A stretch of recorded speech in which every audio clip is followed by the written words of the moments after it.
Welcome to Two Giant Goofballs, a New York Giants podcast. Are you a goofball that loves Giants football? If so, sit back and relax as we talk about the team that both excites and frustrates us so much.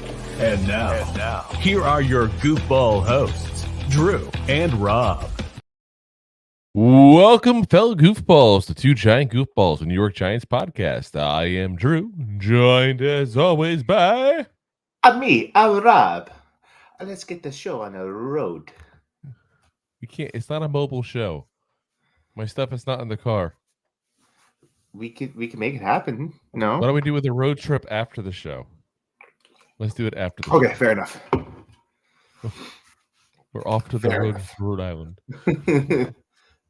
So today, guys, obviously we're going to give you guys our recap of last week's events. Let's be very frank, though. A lot of the games didn't matter. Some did. Some of them are just played for fun, though. So we're going to give you guys a rundown of all that stuff. We also thought about a topic we've talked about here on the show at times and wanted to kind of go into a does this make sense, does it not make sense kind of scenario here. And all the talk about the New York Giants in this trade has been, what quarterback are they taking at 5? Can they trade up and get the quarterback they want? No one's asked the question, at least that I've heard on a regular basis, can they trade down and still get the quarterback they want? I think you might be on something. I think I am as well. I usually do, though, in all fairness. I'm very modest. So, let's take a look where we'd be at today. So we did a mock draft scenario earlier today for you guys here and wanted to kind of go over what that scenario would include, what we get out of this trade, what kind of players we would get overall, all the important details there. So, obviously, as of right now, the Giants are picking at number 5. In this scenario, we're going under the assumption that all 3 quarterbacks, the top 3 ones that people love to talk about, are all gone. Because let's be honest, Bye. there's a good chance that's what's going to happen, guys. There's also a good chance that Marvin Harrison Jr. may also be gone in that time frame. That's another one people like to talk about. But yeah, the people talk about him going to the 3 spot. Yeah, I mean, there's no guarantee that he's going to be there either. People are all acting like we just take one of those 3 quarterbacks or we take Marvin Harrison Jr. Like, I understand those are, 4 players out of the, 4 players that would be selected before us. So chances are one of those guys will probably be available for us. But there's a better option, I think, in my own mind, is that's trading down. So I looked at what options we had available to trade down. In this scenario, we had the option of trading down the number 5. And guess who came calling? My local Tampa Bay Bucks here. They came a-calling. And they want to tackle, guys. In this scenario, both of the top tackles are still on the top 2 tackles are on the board. Now, I know some Giant fans will go, oh my God, we should have taken a tackle. We need offensive line help. I'm tired of drafting offensive linemen, guys, in the first top 5 picks, okay? We've done that twice now in the last couple of years. You can't just keep drafting tackle after tackle after tackle and hoping things go out right. Again, it's coaching. I'm going to stick by that. It's coaching. And there are plenty of teams out there that get late round, mid-round guys who end up in starting positions. When you have a stud left tackle, like we have in Andrew Thomas, you don't have to have another stud right tackle as well. You just need a serviceable right tackle. Don't get me wrong. Getting a stud would be amazing. I'm not going to complain if we get one who's better than that. But it's not as necessary as people try to make it out to be for some reason there. Don't get me wrong. The line sucks. The line needs work. But the biggest thing we can do to help the line right now, get a good coach. Yes, we've been beating that drum ad nauseum. Now, I'll also say this. The people that are saying to get an offensive tackle, I've also heard people going back and saying, well, what we really need to do is we need to go ahead and get some free agents because we haven't gotten free agent offensive linemen. So I'll be sure to, make sure we get more Mark Lewinsky's and Nate Solders guys. We've gotten free agents. We've gotten draft guys. No matter what we do, they suck. At what point again, is it time we're picking up? Yeah. You got to go ahead and look at the common denominator of this scenario. If you've tried both avenues that you have to go ahead and get players, get veterans, whether it's a trade or free agency, get rookies, and in both scenarios, we suck. The common denominator is us, guys. So, new coach. That's my big pickup for the offensive line here. But we're going to get into some of that later on here. So I'm not going to not draft offensive linemen, guys. But I don't think we need to go ahead and get number 5. So anyway, Tampa Bay Bucks give a call. Ring, ring. Hello, Lucy. And they call up. And they say, you know what? We really want an offensive tackle because we don't have a stud left tackle like you guys have. Our offensive line sucks. We think we have a quarterback now in Baker Mayfield. We want to go ahead and protect him. What does it take? Here's what they offered us. Pick number 20. So we still have a first-round pick. Pick number 51. We'd have a second-round pick as well. That's a third second-round pick we'd have in this draft. Pick number 84. Now we got an extra third-round pick. Pick number 115. We got an extra fourth-round pick, guys. And they're giving us the second-round pick in next year's draft as well on top of that. So we're keeping a first. We're going down 15 spots. We're getting a second, a third, a fourth, and an additional second for next year. That's not a bad pickup, guys. I know some people say I want an extra first or whatever. To me, what we need in this draft is we need a lot of picks, and we need a lot of chances to go ahead and improve some of the positions we have. Because I've said it before, and I know Robbie said the same thing. We don't have as much money as people think we have, guys. We don't. No. And keep in mind, that's on top of the fact that we have to make some important decisions with some guys who want money. Dory Jackson, Xavier McKinney, Saquon Barkley, internal guys like Darren Waller and Mark Lewinsky will probably be gone no matter what. Let's be honest. No, not much of a thought process with him. So this is on the look at. So we go ahead and make that trade. Really, hell yeah. Give us the picks. Cool. Make it rain, draft picks. Yeah. Now, here's where we get into some of the issues we have with doing the mock drafts. And I love how people post these mock drafts like, no, this is 100% plausible, guys. This could definitely happen, blah, blah, blah. And they get like a quarterback in the third round.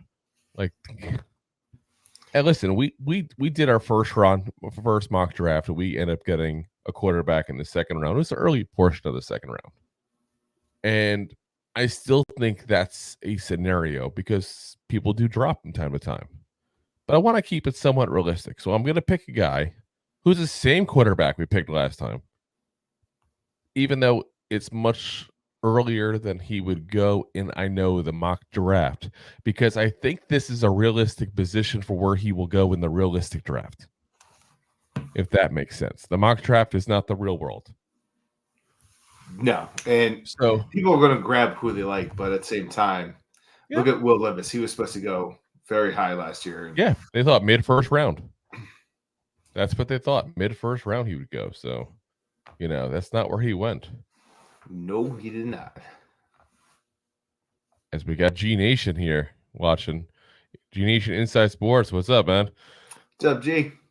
So, if you guys haven't subscribed to them, by the way, subscribe, and subscribe. Scribbly. Very, very active on YouTube. I pop on and put their program occasionally as well too, so you might see me there. But definitely go ahead and subscribe. Always want to support other content creators as long as they provide good content, which G Nation always does.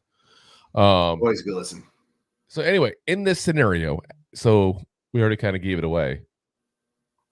We're taking Michael Penix Jr., quarterback out of Washington, 23 years old, turns 24 in May. So nobody wants to get onto that. He's too old. He was 23, nobody would complain, but he's 24, so now it's an issue. Whatever. Shut up. Stop. It's 1 year. Stop. 6'3", 218 pounds. Last year, well, I should say this year, 13 games, 65.9 completion percentage, 4,218 yards, 33 touchdowns, and 9 interceptions. The big thing people will knock him on is the injuries. We've gone at it too much here already, so I don't want to continue rehashing stuff with him because we already drafted him in the first mock as well. But this is a guy who, had injury issues, but has been healthy the last 2 years in a row, guys. Hasn't missed a game in 2 years. And people want to get on about the prior injuries he had. Okay, I get it. He had prior injuries. Either he had some really bad luck or he's figured out how to stay healthy because he's been absolutely healthy the last 2 years, guys. I'm not going to knock a guy who had major issues 3 years ago. Yeah, it's a fair assessment. We have a very fun fan base that you pick up a Darren Waller and everyone forgets about his injury history. But if you want to draft a guy that had a little bit of injury and give him an injury history, like I said, of that money years ago. Yeah, years ago. It was like last year he missed half the season. Though people want to look at Drake May at the set, and he's missed half the season. And it's like it's not a fair comparison, I think, because of the time frame. Anyway, I don't want to spend too much time on him. Yeah, we already got him in the last one. We already went over this guy. Next up, pick number 39. This is our second round pick. We got Graham Barton, guard out of Duke of Earl. Duke. 21 years old, 6'5", 314 pounds. Played left tackle in college. Has the build, though, to be a guard. So let's be very frank in saying that we have 2 guard positions to fill this offseason, guys. Ben Bredesen is a free agent. Josh Uzudu and Marcus McKeithen are busts at this point until proven otherwise. So we got to fill one of them probably through free agency or re-signing Bredesen, and one of them through the draft, because you're not going to have money to sign stud guard. I know people think that, but money does not grow on trees. And if it did, I have a goddamn forest in my backyard. Well, technically it is paper. I guess. It doesn't grow on the trees. It's made of trees. True. So here we go. There's our guard spot that taken up there. Number 46. Now, this is the pick that we got with the Leonard Williams trade with Seattle Seahawks here. We got Xavier Legette, wide receiver out of South Carolina, 22 years old, 6'3", 227 pounds. You notice something on him here. It's the size. This is a big possession type receiver, which is what we're missing. This is what Isaiah Hodgins was a little bit for us in the second half of last year. But now we got a legit guy who's young, can learn, grow in this offense here. And this past year, 12 games, 71 receptions, 1,255 yards, 7 touchdowns. That's a good season. I say he had a couple good games there, huh? Yeah, just a few. 1,255 yards off of 71 receptions, guys. That's some good yards. So, like I said, we need a weapon for whoever the quarterback's going to be, whether it's Penix or Daniel Jones to start off with. We need another weapon. We got a good slot receiver in Robinson. We got a good we got a good pair of speedsters in Hyatt and Slayton. Here's another guy to fill that, be that bigger kind of guy at their point, because we keep drafting and getting these guys that are like 5'10", 170 pounds to be our receivers. We need one bigger guy. So here we go. That's what I purposely was looking for. Next up, pick 51. Now, this is the first of the extra picks that we got from the Bucs in this trade. Braylon Trice, edge out of Washington. Now, this to me is a position of need that I don't hear enough talked about, probably because we need a quarterback. Let's be honest. That kind of overshadows everything. Yeah. I mean, it's the most important. It's the face of the franchise in a lot of aspects. But we got Kayvon Thibodeau. We got what else? Not much that you want to sit there and be excited about. Azeez Ojulari, who can't stay healthy 2 years in a row. Jihad Ward, who can stop the run but can't do much in the pass rush. We need another guy.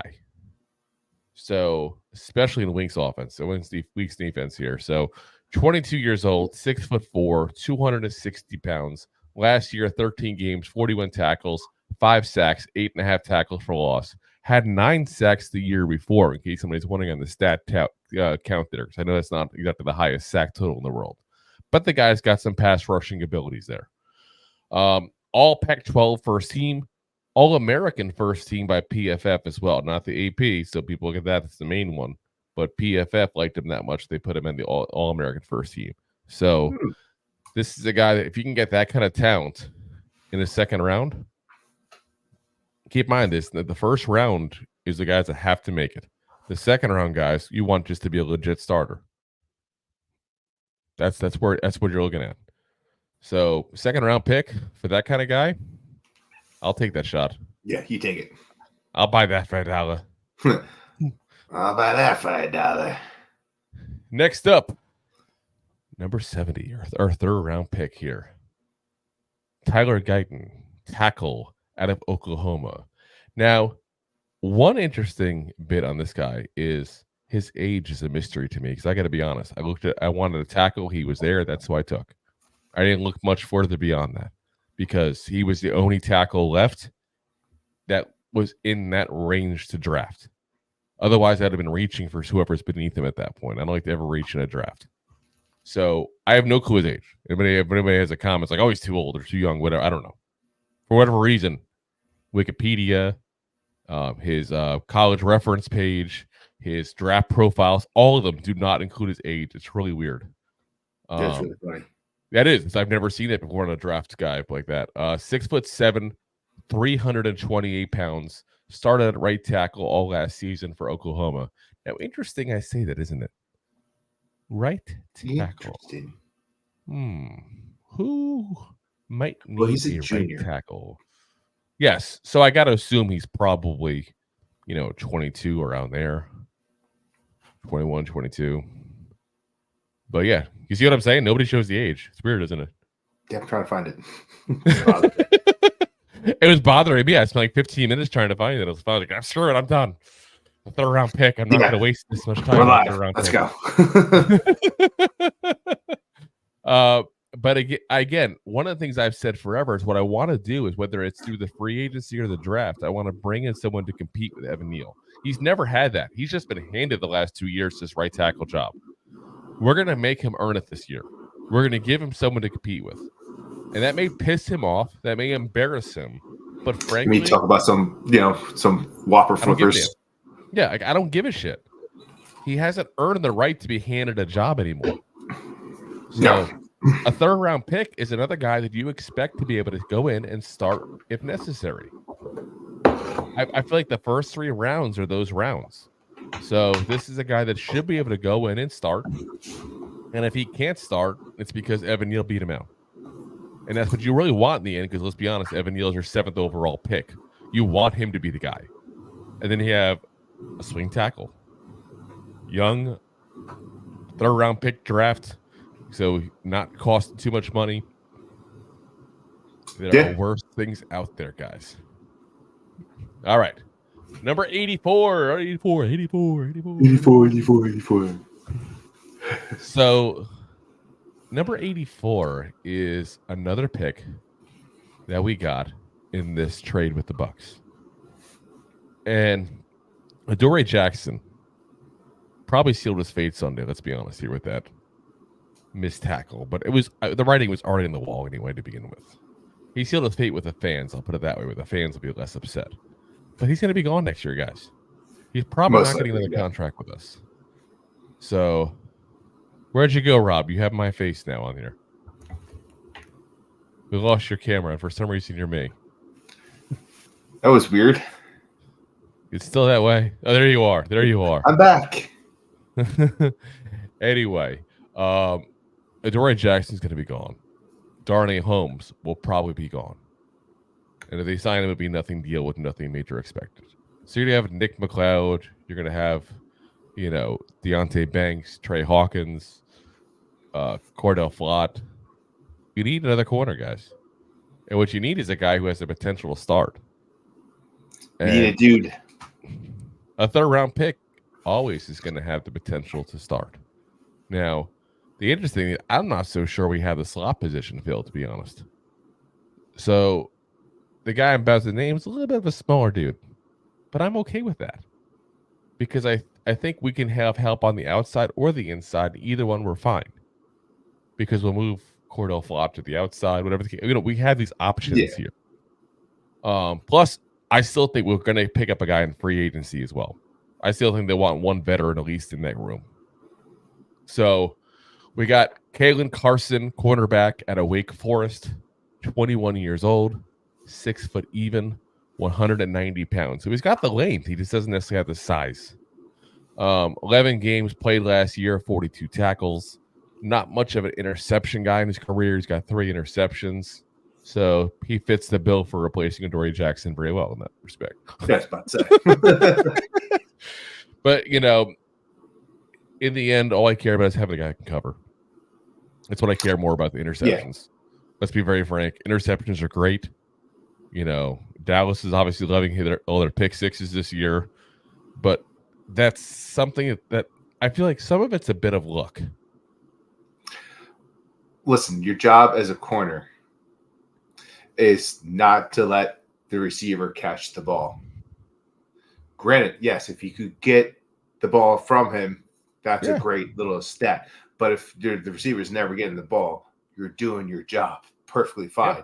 Yeah. And it's even better than just a straight up interception.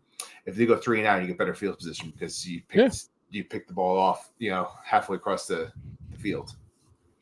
Exactly. All right. Now, we know what's going to happen this offseason. There's going to be some talk about a certain running back, whether or not we keep him, whether or not we move on. We did this scenario with the assumption we move on. Because, let me be very frank, I have a huge respect for Saquon Barkley, for everything he's done for this franchise, for everything he's done this year even. We're going to be missing games and still be probably 1,000-yard rusher or very close to it this year. He's made some very smart veteran plays, including when he picked up the ball against Philadelphia there to give it to the ref when the refs were taking forever. I mean, there's things he does that don't get enough credit. But in the end, money is going to be the deciding factor here. He's going to want some money, guys. And even if we tag him, it's going to be close to $11 million. It's going to be 10 and change, almost 11. Or is it 12, actually? 12. That's 12, actually. That's right. It's 12. Yeah. That's right. That was this year. So, I think it's 12 for yeah. one. So $12 million. I'm not paying this guy $12 million. I'm sorry. I'm not. And as much as I respect him, I think we can draft guys who will not replace him. Don't get me wrong. Like, you don't replace him. You don't replace a top 5, top 10 running back like that in the league. But if I can get guys that are above average when combined for $3 million and save $9 million and have that towards getting a lineman, getting a receiver, getting a corner, getting a safety potentially, because we got the McKinney situation still, getting a defensive tackle, an edge rusher. I mean, these are things we need to get, guys. Money again is not as free flowing as people like to think here. So we're getting a running back. So we're getting Braelon Allen, running back out of Wisconsin, the Badgers. Oh, he's such a badger. He's a with a baby too. 19 years old. 19 years old, guys. Yeah, I'm so young. Seriously. He's 5 years younger than our rookie quarterback would be in this scenario. No, I kid. It's 4 years because on the 20th, he's going to turn 20, which is ironic. So he's only a couple weeks away from turning 20 years old, but still just 19 as of right now. 6'2", 245 pounds. Last year, 11 games, 984 yards, 5.4 yards per carry, guys. 12 touchdowns in 11 games. 28 receptions, 132 yards. So not too much of a catcher necessarily like that, but the guys, that's some pretty damn impressive numbers for a guy who is still so young he can't legally drink for another year. I did say legally, he'll drink anyway. He'll have some champagne. For his career, he's got 35 games overall. So he's been in there for a few years. 3,494 yards, a 5.9 yards per carry average, and 35 touchdowns. You notice the trend here. 5 yards a carry and a touchdown per game. Yeah, it's pretty impressive. If that's not a guy you want on your team, and you're getting him at the 101st pick, guys. Like, you're not using a big, top pick to get this guy. And you're not even counting on him to be your stud running back. We're going to get to that in a minute here. But you're not even counting on that. You just want to be part of the stable. That's good. That's good. I'll take that. Next up, our last of our draft picks that we got from the Bucs this year. Keep in mind, we still get a second coming next year. I looked at another scenario. Darren Waller. Do we keep him? Do we cut him? And I got to say, no matter what happens, I think we need to draft a tight end. Yes. Because one of two scenarios is going to happen. We're going to cut Darren Waller, save $7 million against the cap. Which, again, $7 million. Talking about saving like $9 million with not having Saquon inside and drafting a couple, some guys here. Or $7 million there. There's $16 million we just saved up. It's a lot of money. So we go ahead and cut him hypothetically.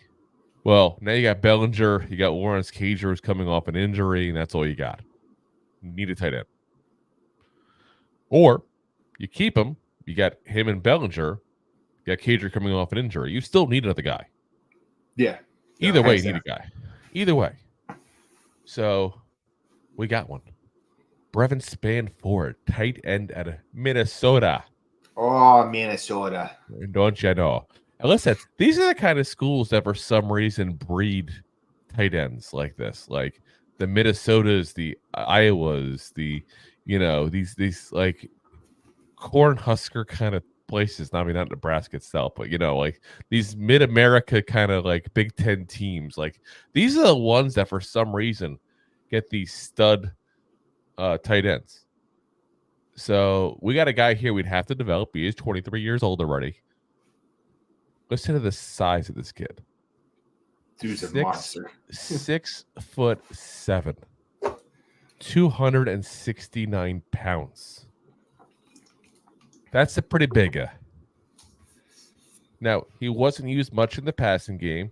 12 catches, 12 games, 25 receptions, 239 yards, 2 touchdowns. The year prior, he was used more. He had 13 games there, 42 receptions, 497 yards, and 2 touchdowns. But here's the thing, guys. You don't think you can throw it up to a 6'7" guy in the end zone like that? You think he might have an advantage? And on top of that, he's not a bad blocker. He still needs work, but he's willing to block. He's not a Darren Waller where he's basically a big-ass wide receiver. No offense to Waller. He's a very good big-ass wide receiver. But this is true. but he doesn't. He's not a blocker. He's not the guy you're going to put on there in 3rd and down and 4th down like that. Block. This is a guy that is, again, willing to block and has been an average blocker in college. Not a spectacular, but an average one at least. So can we work on him? Can we develop him, especially if he's a backup to Bellinger or Bellinger and Waller? Of course we can. And I think that's the guy you take a chance on, because even if we keep Waller, his cap number goes up the next year, folks. And he's not getting younger. Even if we keep him hypothetically for next year, I don't think we're going to keep him beyond that. Probably not. You have to always draft with the future in mind. You have to. That's smart. Which I know is not what the Giants usually do. They don't do smart things always. That's smart. So, real quick to recap, instead of having the 5th overall pick, we got Michael Penix, we got Braelon Trice, we got Kalen Carson, and we got Brevin Spanford. I think that's not a bad get, guys. Plus, we got a 2nd-round pick next year still. Winning. Yes. I think it's safe to say that we, so far as to date, we have shored up the tight end room, gotten a piece in the corner room, gotten some good at the least depth at the guard and tackle position here. Went ahead and got a quarterback for the future. Got a good receiver to add to that room. We've done a lot already for this team. And if you notice, most of it's on the offensive side where we really need the help. Let's be honest. If I'm picking a side to help, I'm picking the offense. They need all the help they can get. Pick 135. Your second to last pick here, guys. We got Marshawn Lloyd, running back out of USC. Talked about it when I kind of alluded to it before. You want to get 2 if you're going to get rid of Barkley.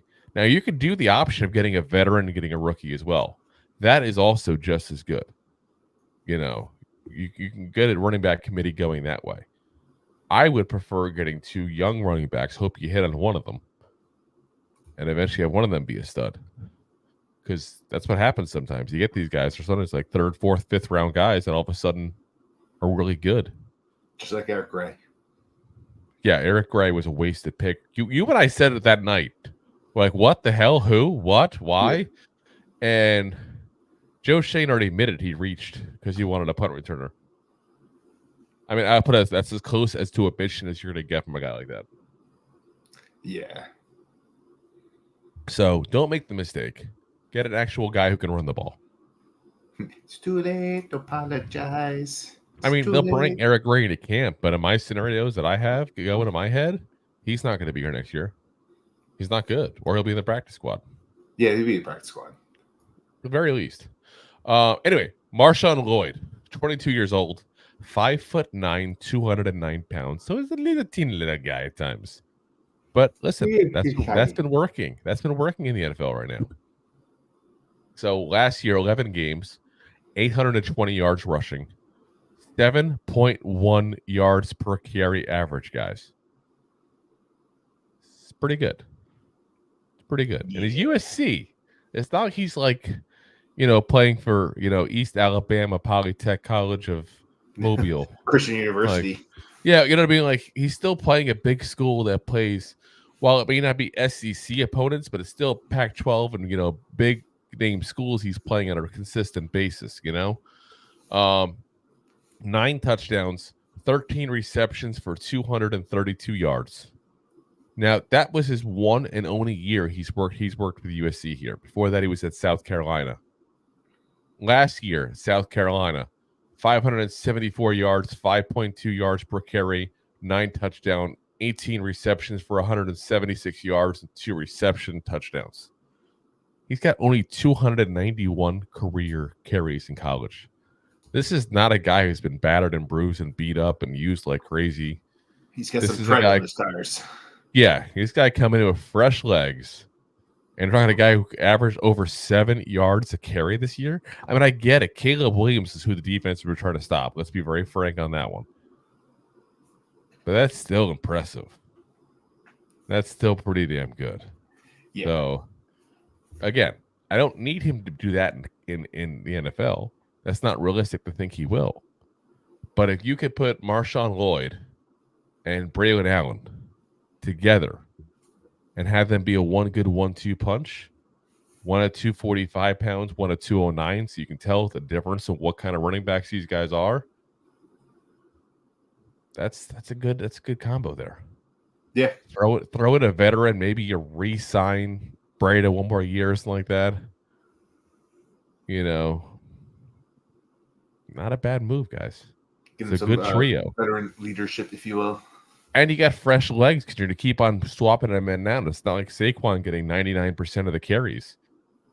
You to keep on moving them around, keeping them fresh at that point. Who's going to be tired? The defense. These guys will be freaking fresh and steady. Good to go. All right, we got one more. We got one more pick. One more. Oh yes, we've only picked one guy so far. Sorry, 2 guys so far for the defense. So we don't have the defensive player because it's a good suggestion there based on what was available. Jordan Jefferson, defensive tackle out of LSU. Guys, we got a lot of tackles that are free agents. And keep in mind, we lost to Leonard Williams here mid-season too as well. So just needed a big body. What it boils down to. The big body was there. It's the best available player.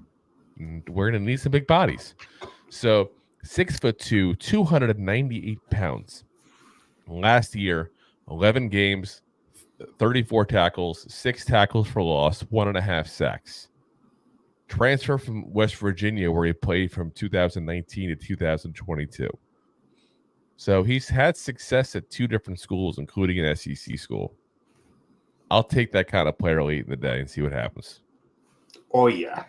So, like I said, that's what we got here. So we got a quarterback at the very least compete with Daniel Jones. We got one of our 2 guard positions full that we got to fill. We got a hopefully stud, but at least a big body receiver. We got an edge rusher to throw in the mix with the other 2 young guys, and with Jihad Ward. We got a tackle to go ahead and fight for that starting spot with Evan Neal. We got another young body to go in the corner room. We got 2 running backs to replace Saquon. We got a tight end. We got a tight end to either I shouldn't say replace in this case here, because he wouldn't be starting, but to at least fill out the backups in that positions at that point. And we get another big body at defensive tackle, because let's be very frank, the Giants, first off, they draft a defensive tackle every year. We need bodies. And we need bodies in the position. As square as that sound with drafting, we just, not all of them have panned out. Put it that way. But all right, guys. So let us know what you think in the comments. Keep in mind, in this scenario, we still have also that 2nd round pick from the Bucs next year. So we do get an extra pick also next year as well in this scenario. So that's one of the things I like about it. Because if we have to move up hypothetically in 25, we got a second round pick to potentially do that. And hopefully these extra bodies, by having all these picks this year, give us where we don't have as many holes next year. You said holes. I mean, that's 10 picks, guys. That's realistic. It's not ridiculous, but it's definitely more than the average team gets, since the average team gets 7 or 8. So, all righty, guys. Like I said, let us know what you think in the comments section. We will respond if you're not watching live at that point there. And let's get into our recap here of this week's events here.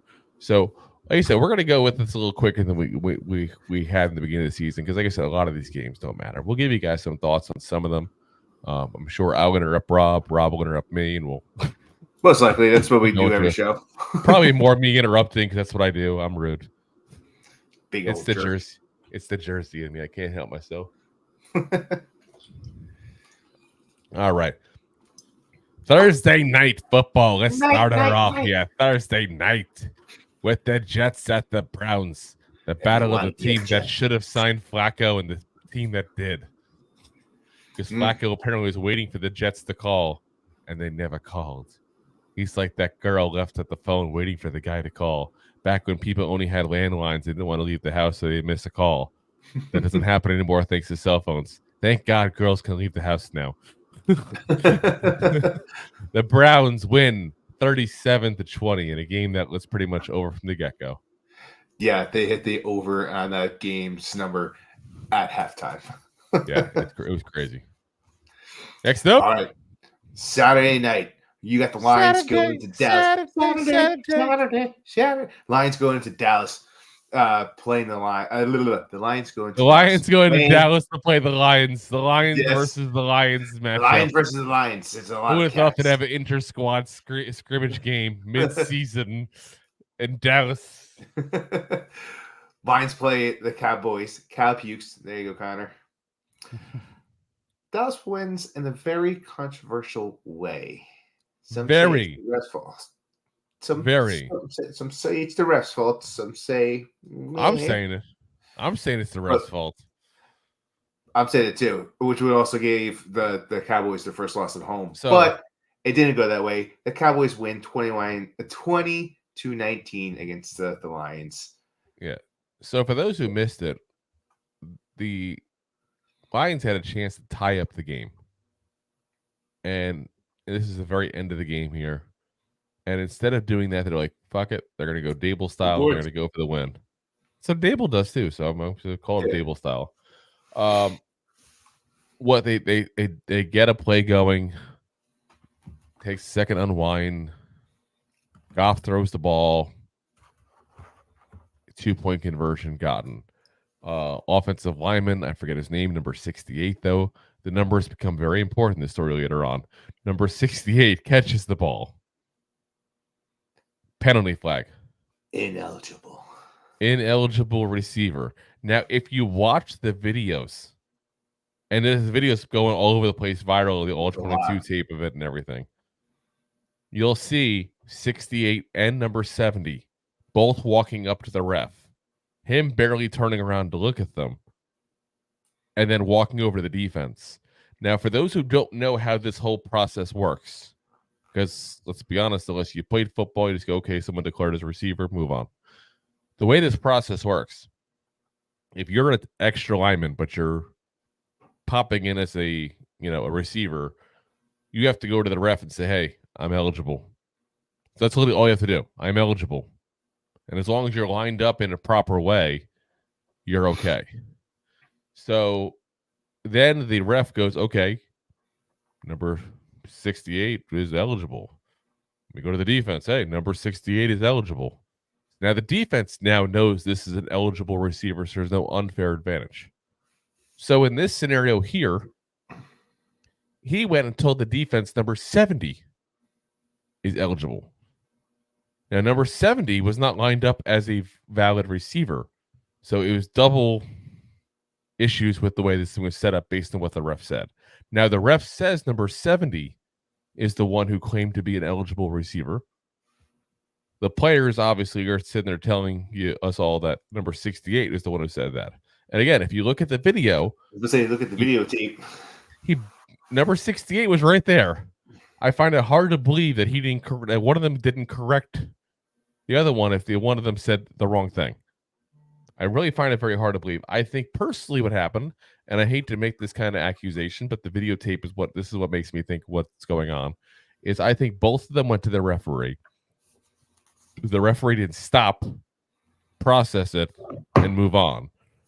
He just went, okay, number 70, because number 70 had declared as a eligible receiver multiple times in the game prior.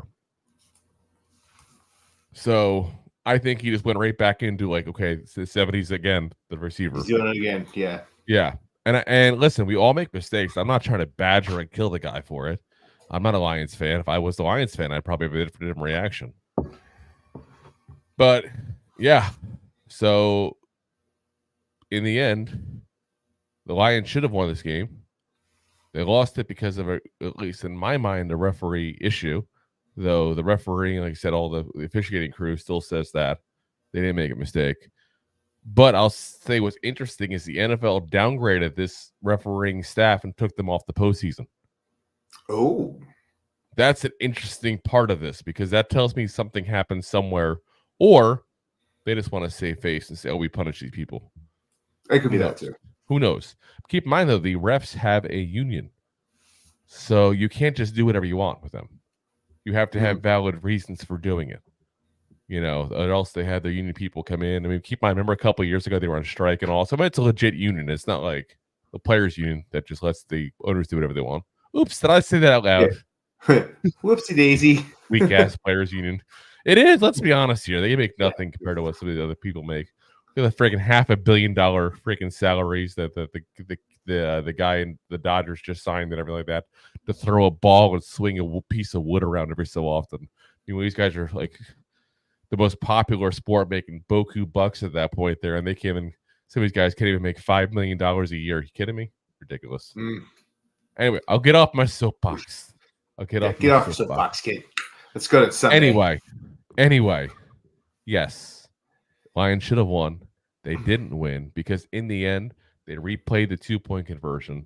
It was not successful. The Cowboys were called for a flag this time, so they got a third shot and missed it again. At some point, Dan Campbell, you think you want to line up for someone from above, if you believe in that stuff, is sending you a message. Stop doing the 2-point conversion. Take the goddamn kick. Oh my gosh. But I mean, listen, in the end, considering they hung with them, The Cowboys have been a beast at home, as much as we hate to say it. They have been. They've been beating the crap out of people by like 20, 30 points a game at home. Yeah, dominating.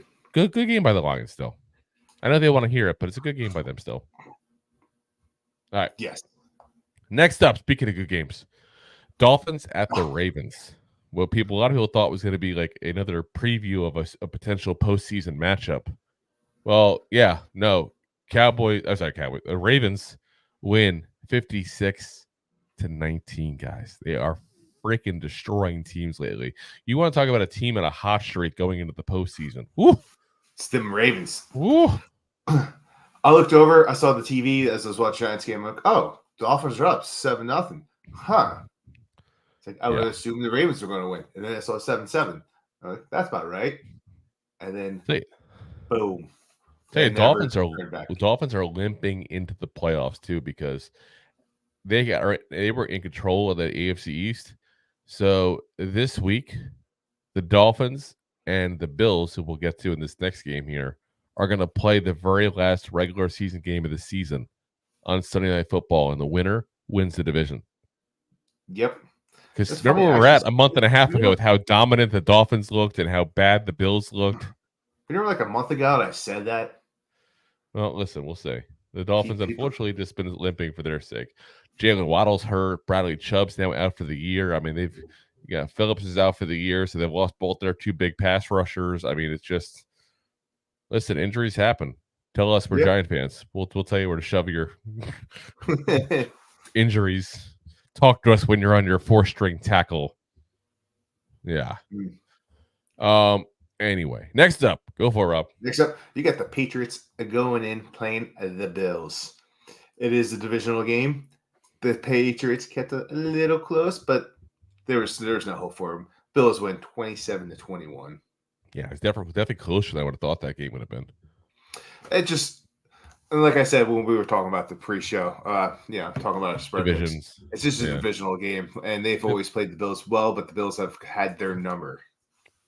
And that's what this game was. Here we go. Next up, one of the hottest teams in the NFL right now. It has no shot at getting the postseason, basically, no matter what their fans think. They need like 7 teams to lose on this weekend for them to get in. The Chicago Bears. The Bears. Had the Falcons come into town. They win 37-17. Those Bears, I'm telling you, they went from like having 2 top 4 picks, which is where they were at just like a month ago, to they're picking number 10, guys. And if they win this week coming up, they're 8-9. That's a win for them. And they've also announced their head coach will be back next year. So things are looking up for them. And we've talked about it. They're having their discussion now. Do they keep Justin Fields? Do they not keep Justin Fields because of how good he's played? So, yeah, like I said, it's things are looking up there in Chicago. Good old Windy City.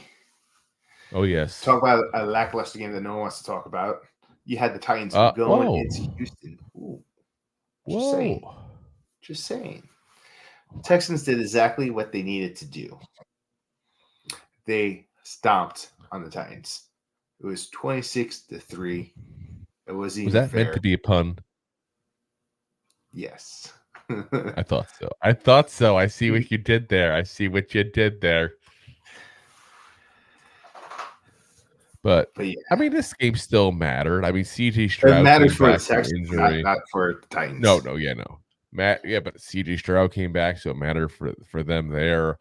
On top of that, one of the big things is that now that the Texans won, I don't give too much of a spoiler for the next game here, but the Texans and the Colts are going to meet up next week. Whichever team loses the game is out of the playoffs. Ooh. Whatever team wins is going to get the wild card, unless the Jags lose, and then they would get the division. Yep. It's a 3-way tie right now at 9-7. The Jaguars just happen to have the tiebreaker. So yeah, very interesting. Going to be a very interesting end of the season there for the AFC South, which is one of those teams, one of those divisions you wouldn't think on paper was very good.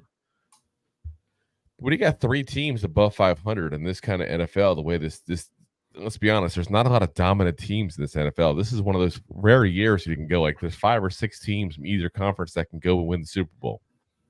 Yeah, I mean, you got the Colts that have the backup quarterback. They're in and out with their starting running back. Like, is he healthy? He's not. Now Moss is out as well. And then you got the young Titans have been just a young team that's been terrible for so long. Well, they also dismantled this team over the offseason. You and I called it before the season started. They would have a down year for them. 100%. And then you got the Jaguars too. Like, they've got talent down there. They just don't get the respect, and now they're banged up. So it's going to be very interesting in Week 18 to see the AFC South. Oh yeah. So the aforementioned Colts are next. The Raiders came into town into Indianapolis. First off, how lazy of a name is that? Indianapolis? Yeah. What should be the capital of Indiana? I don't know. Indianapolis?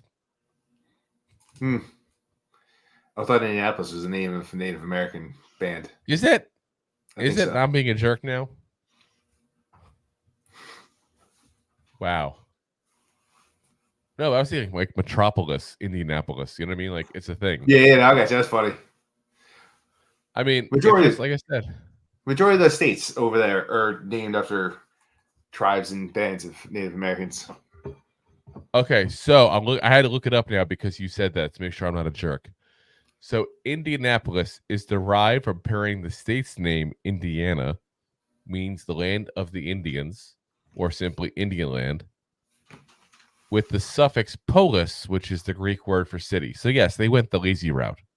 Yeah, that's 100% lazy. They just didn't want to call it Indiana City. So they just came up with the Greek version of it. Pretty much, yeah. Yeah. Nice. Yeah. So, womp. Yeah, that's just lazy.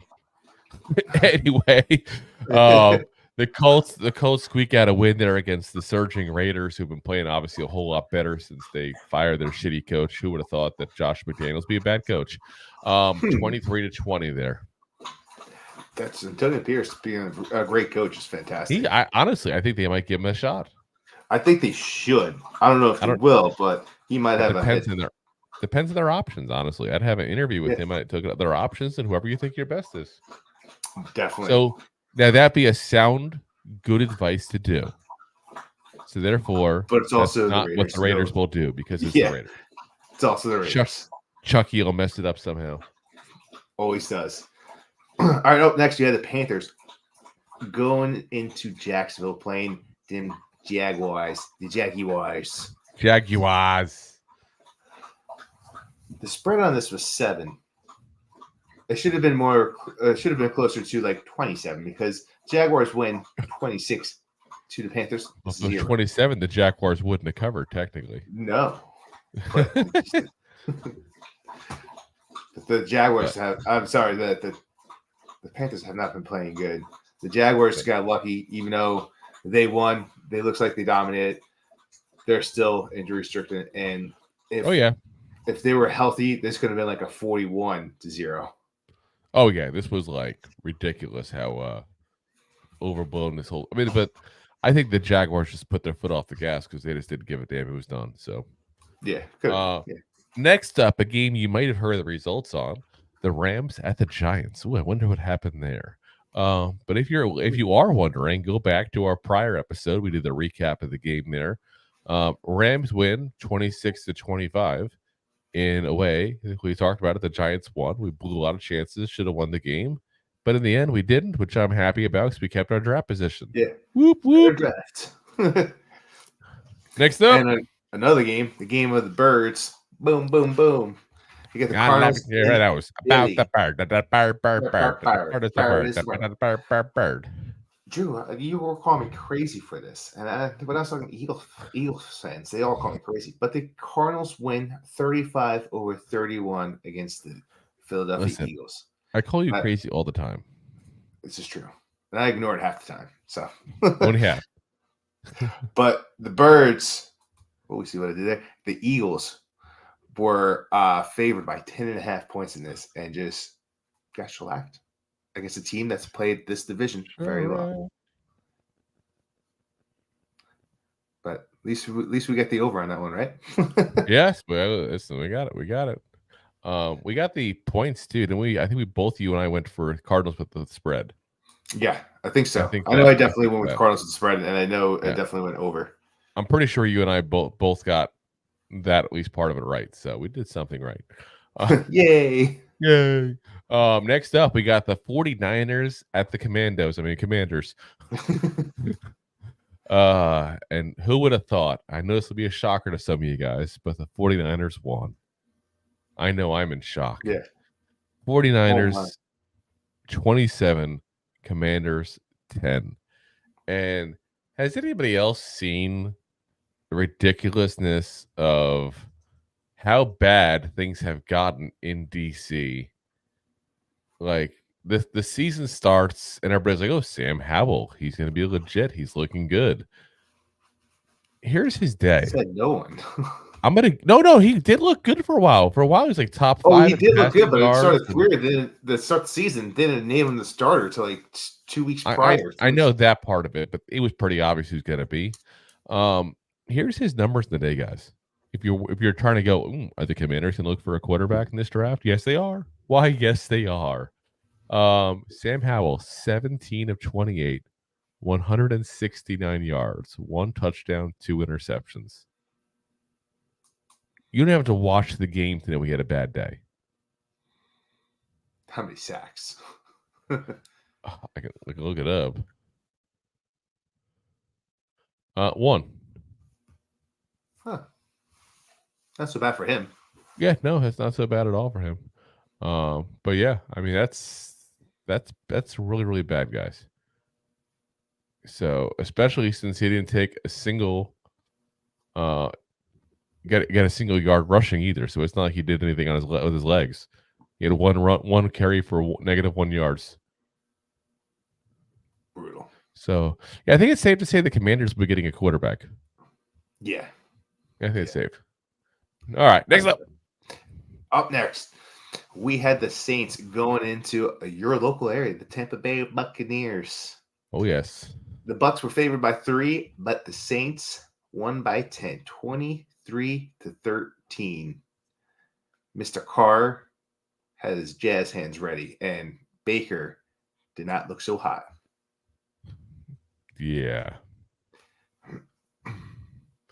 And this is the game now coming up that decides the division because of this. So, I mean, the Bucs were in the driver's seat 100%. Yep. For this. All they do is win yesterday, and the division was theirs officially. But they couldn't do it.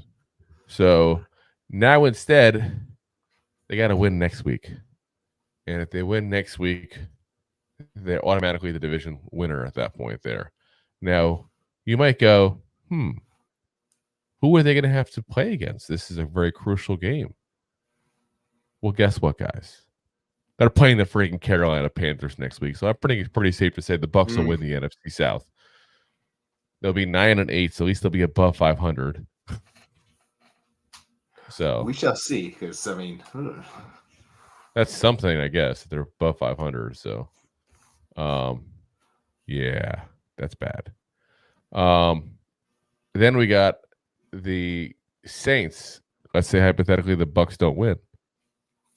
The Saints at that point then would go in and have to beat the Falcons. So neither one of them have a tough opponent. Now, if hypothetically they both lose, the Bucs still got it as well. So it's gonna be an interesting matchup there overall, I think. But yeah. All right. So next up,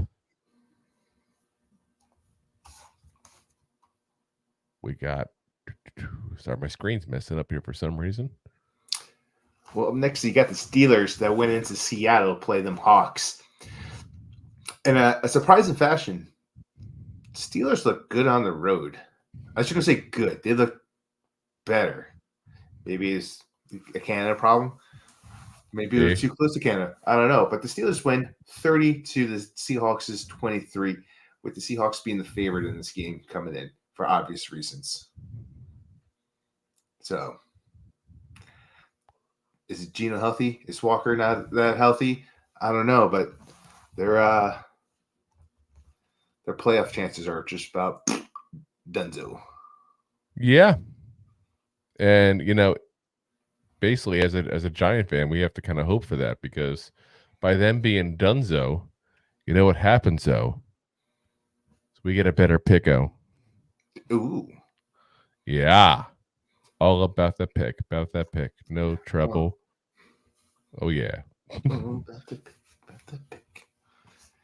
So yeah. Not so good for the Seattle Seahawks. But the big thing is that the Steelers, they've now gone, they're going to be at least above 500 again.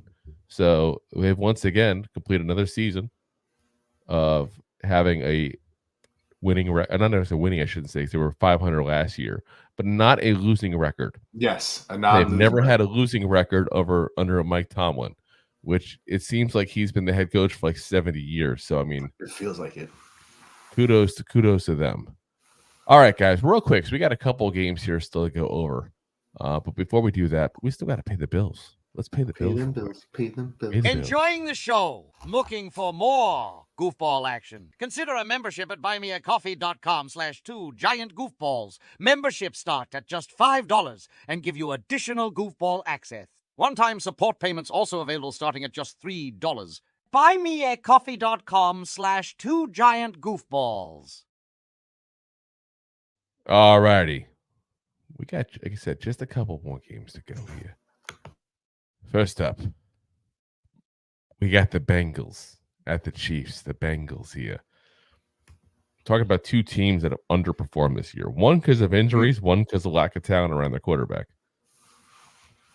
Chiefs pull it out 25-17 here. That officially eliminates the Bengals from the postseason. How weird does that sound? How weird does that sound, though? Like, the Bengals are not going to be in the postseason. So, and listen, with Joe Burrow going out for the year, they hung on for a long time. You thought they were going to tank halfway through the year. Yeah, and part of that now for them is they're at pick number 16 right now, which means they can go out and get themselves a decent player in the first round. They get Joe Burrow back next year. Like, they're going to be sitting pretty in a really good position potentially, especially if hypothetically they lose. If they lose, the one game difference could set them up as high as pick number 9 right now. Oh, there you go. Oh, you know what? I'm looking here at the strength of schedule, though. They have a very high strength of schedule, so I'll take that back and say they can move up a couple of spots, and that's it. Dude, their strength of schedule is ridiculous. They would probably go after. I think they have the strongest schedule. Anyway. Yeah, they have the strongest schedule of anybody in the NFL. So you know what's available, what it boils down to. But yeah, I mean, they had their strength of schedule is 581. 581. That is ridiculously tough. So that means that like everybody they face is like an average 1 or 2 games above 500. That's legit schedule there, guys. But to give you guys kind of perspective here, the Giants' strength of schedule is 0.511. And we've been complaining about a tough schedule the whole season. There's this 0.581. That's pretty crazy. I'm looking here. It's amazing. The crazy thing is Dallas has a 4.449 strength of schedule. Eagles 0.474. And they're all crying. The Commanders and the Giants got a much tougher schedule than the Eagles and the Cowboys. Tell me how that makes any sense. No respect. It is what it is. It is what it is. All right. Next up. The game of the Russells of not being there. You had the Chargers going into the the Broncos.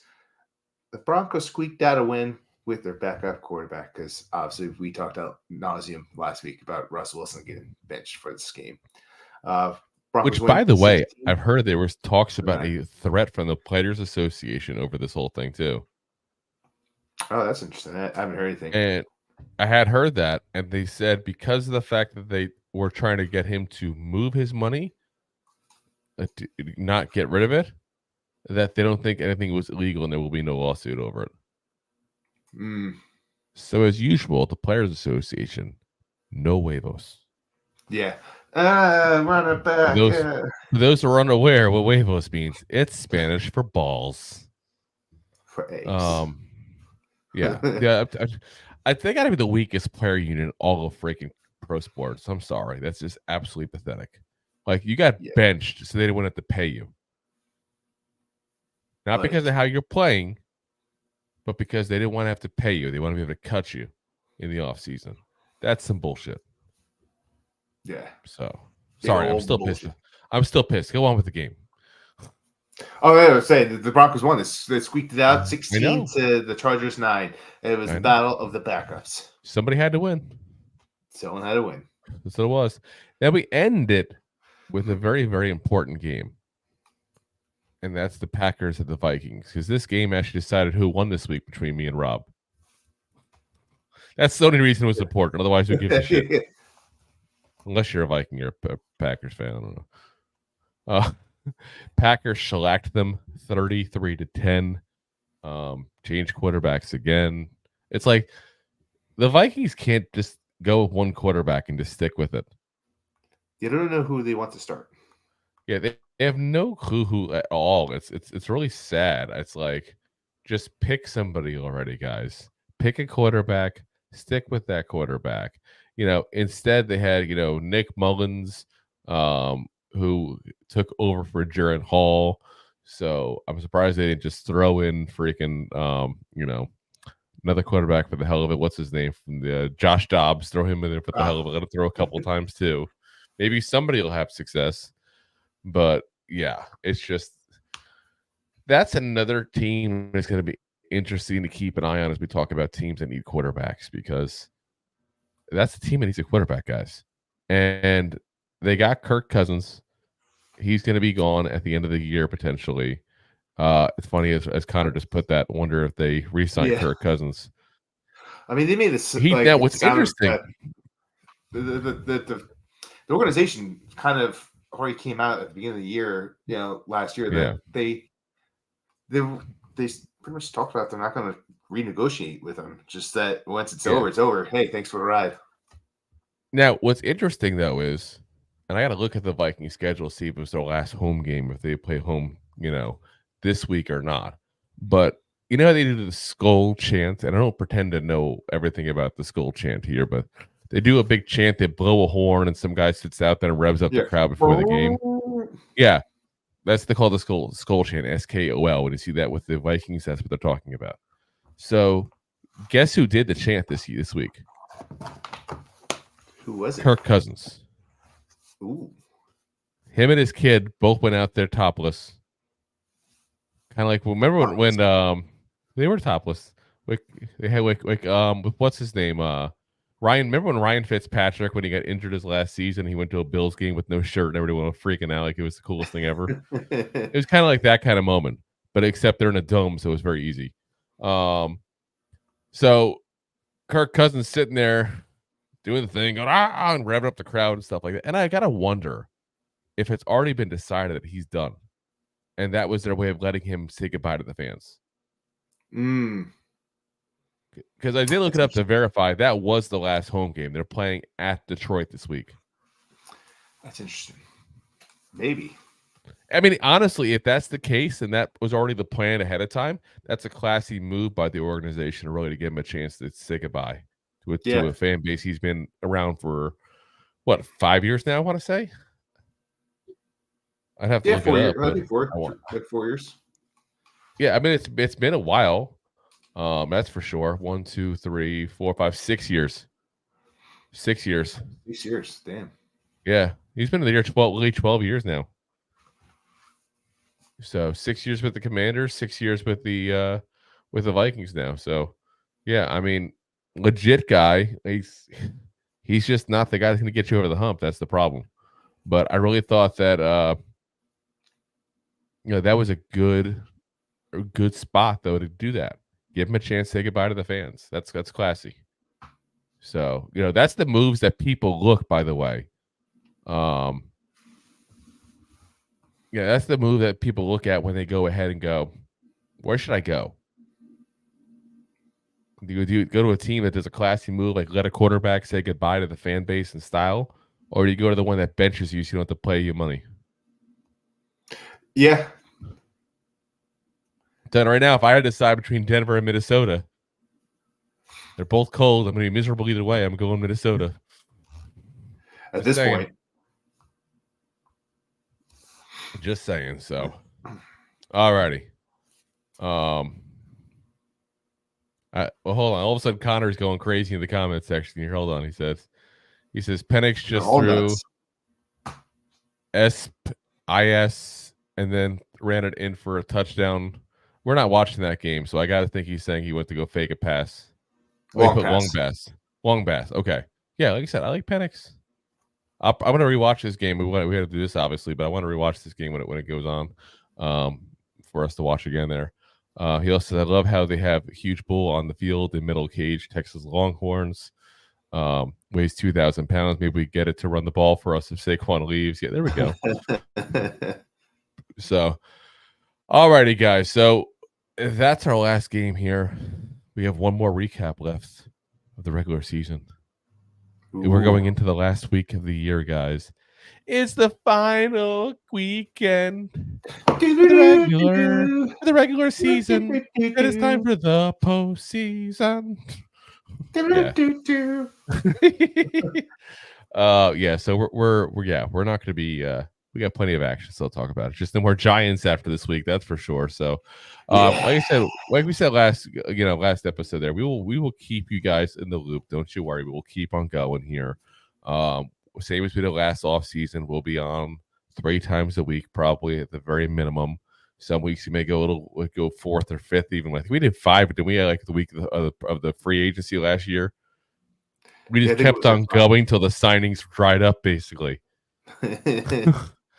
So keep in mind, we're not just your Giant home, we're your NFL home in general for news. We will give you guys all the information going on around the league this offseason as it happens here. So keep an eye out. We will, of course, also do reviews, previews, post-game reactions, all that kind of stuff for the playoffs as well. So we'll be around for that stuff as well. Playoffs! Remember, we were in that last year. That was fun. Yeah. Good times. Year, not so much. So, again, if you haven't already, guys, please hit that like, hit that follow, hit that subscribe, hit all the buttons except the dislike. That's the one you can't hit. That one's broken. Sorry. If you wanted to hit, it's broken. Yeah, that's not allowed. And, of course, we're always on live on YouTube, Facebook, Twitter, Twitch, Instagram, and of course, Rob's favorite. Oh, yes, the LinkedIn profile. Oh, yes.